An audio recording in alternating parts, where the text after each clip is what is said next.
To change the time on your iPhone 16 or 17, what you do is go to settings, go to general, then go to this option date and time.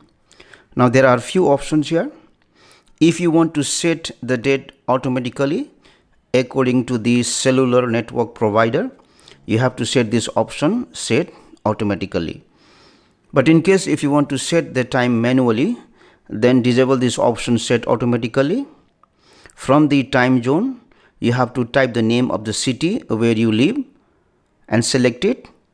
After that, tap on this date and time. From here you can select the month and the year, whichever is correct.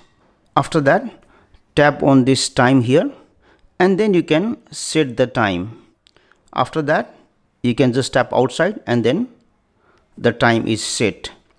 If you want, you can use 24-hour time or 12-hour time format. So once it is done, the time is set in your iPhone.